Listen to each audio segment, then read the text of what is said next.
नमस्कार। आप सभी का हमारे चैनल पर स्वागत है। जैसा कि आप जानते हैं, हम रोज़ आ रहे हैं, आपसे मिल रहे हैं और ये क्लासें हमारी प्रतिदिन होती आ रही हैं। तो आज क्लास कितनी है? 20। कितनी है? 20। तो आज क्लास 20 में जो प्रश्न हैं वो भी रीतकाल से संबंधित हैं। तो बिना समय गवाए अपनी क्लास के प्रश्न शुरू करते हैं।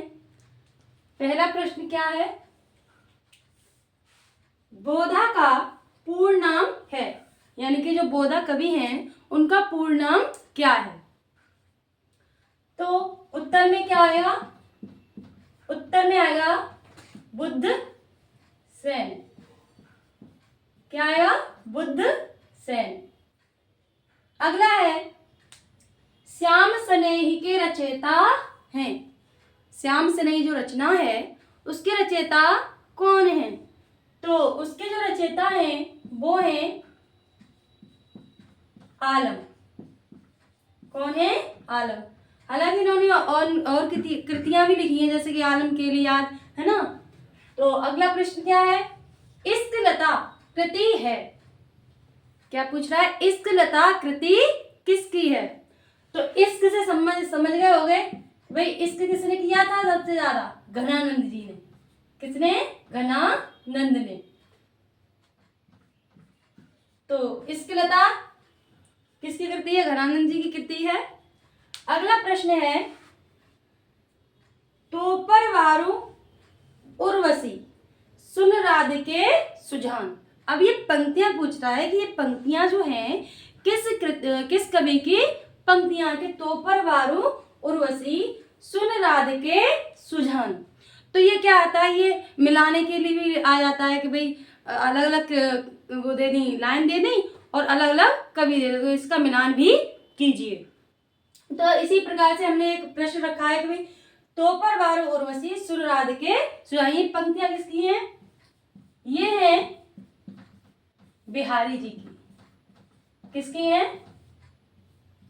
पूरी क्या है ये कि तोपर वारु उर्वशी सुन राधिके सुजान और तू मोहन के उर्वशी, ऐसी पूरी पंक्तियां हैं। तो ऐसे ही पूछ सकता है कि इसमें कौन सा अलंकार है ना। तो इसमें कौन सा अलंकार आएगा? इसमें आएगा यमक अलंकार कि भाई दो दो उर्वशी दो तीन जगह आ रहा है, पर इनका अर्थ जो होगा वो अलग अलग होगा। और हमने पढ़ा है कि यमक अलंकार में क्या है कि शब्द तो एक होते हैं परंतु उसका जो अर्थ होता है वो अलग अलग होता है। तो आपसे प्रश्न ये भी कर सकता है कि इसमें कौन सा अलंकार आ रहा है या इसका अर्थ कैसे निकलेगा। ठीक है। अगला प्रश्न क्या है? बोधा की कौन सी कृति प्रेम पर आधारित मुक्तक संग्रह है? क्या पूछ रहा है कि बोधा की जो कौन सी कृति है जो प्रेम पर आधारित है? जैसा कि हम जानते हैं कि रीत मुक्त जो धारा थी रीत काल की, उसमें एक घनानंद थे प्रेम से मारे हुए और कहीं ना कहीं बोधा जी भी थे। तो जैसे घनानंद ने इश्क लता लिखी है, ऐसे ही इन्होंने भी एक कृति लिखी उन्हीं की तरह, इश्क नामा। क्या लिखी थी? इश्क नामा। जो इश्क नामा कृति है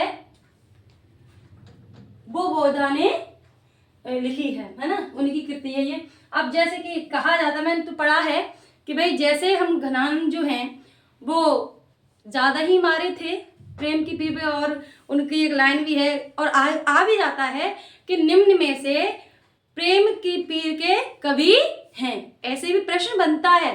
तो कौन थे? घनानंद से। पर ऐसे भी आ सकता है कि घनानंद के अलावा क्या आ सकता है कि भाई घनानंद के अलावा जो प्रेम के पीर से संबंधित थे वो कौन से कवि हैं? तो उसमें कौन से आ जाएंगे? बोधा जी। ठीक है। अगला क्या है? बोधा के आश्रयदाता हैं। आप जानते हैं कि रीत काल में जो कवि रहे हैं वो ज्यादातर किसी न किसी राजा के यहाँ पे रहे हैं। तो इसमें भी पूछा है कि जो आश्रयदाता यानी कि जो बोधा जी हैं वो किसके यहाँ पर रहे थे, किस राजा के आश्रय में ये रहे थे? तो उत्तर में क्या आएगा? ये रहे थे पन्ना नरेश। कौन से? पन्ना नरेश महाराज खेत सिंह। किसके यहाँ रहे थे? पन्ना रहेस महाराज खेत सिंह। अब अगला प्रश्न क्या है? घनानंद के आश्रय, यहाँ तो पूछा बोला जी के, अब क्या पूछ रहा है? जो घनानंद के थे, यानी कि घनानंद जी किसके आश्रय में रहे थे? तो ये जो रहे थे ये थे मोहम्मद रंगीला। किसके यहाँ रहे थे? मोहम्मद रंगीला। और अगला प्रश्न क्या है कि सत्यनामी संप्रदाय के प्रवर्तक हैं। हमने भक्ति काल में क्या किया था? संप्रदाय देखे थे, लेकिन कहीं ना कहीं रीत काल में भी कुछ संप्रदाय दिए गए हैं। अगर आपने ढंग से बुक पढ़ी होगी तो आप जानते हो कि उसमें भी संप्रदाय दिए गए हैं। तो इसमें पूछा है कि सत्यनामी संप्रदाय के जो प्रवर्तक थे, किसके? सत्यनामी संप्रदाय के प्रवर्तक। तो उत्तर में क्या आएगा? जग जीवन। क्या आएगा? जग जीवन जो कवि थे वो इस संप्रदाय के प्रवर्तक रहे हैं। ठीक है। राधा स्वामी सत्संग के प्रवर्तक हैं। क्या है कि राधा स्वामी सत्संग के प्रवर्तक हैं। तो जो राधा स्वामी संप्रदाय के प्रवर्तक हैं वो कौन है? शिव दयाल। कौन है? शिव दयाल। तो जैसे कि हम रीतकाल में भी संत संप्रदाय था, संत धारा थी, उसी प्रकार से जो रीतकाल था उसमें संत धारा भी आई है ना। वीर काव्य अलग अलग दिए गए हैं, उसी प्रकार से इस जो रीतकाल है उसमें भी वीर काव्य दिए हैं, संत संप्रदाय दिया गया है ना, राम भक्ति शाखा दी गई है।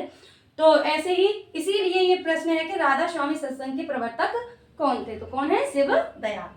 अब क्या है? अति सूदो स्नेह को मारक। क्या है? अति सूदो स्नेह को मारक। ये पंक्तियां किसकी हैं? जैसे हमने ऊपर पूछा पंक्तियों के बारे में, ऐसे अंतिम प्रश्न में पूछा है कि भाई जो ये प्रेम का मार्ग है वो बहुत ही सीधा है। अर्थ क्या आएगा कि प्रेम का मार्ग जो होता है बहुत ही सीधा होता है, उसमें तनिक सयानपन नहीं होता। तो ये पंक्तियां जो हैं, भाई प्रेम में कौन ज्यादा डूबे थे? प्रेम में कौन ज्यादा डूबे रहे थे? घनानंद जी। तो उन्हीं की ये पंक्तियां हैं, घनानंद। ठीक है। तो ये थे हमारे प्रश्न।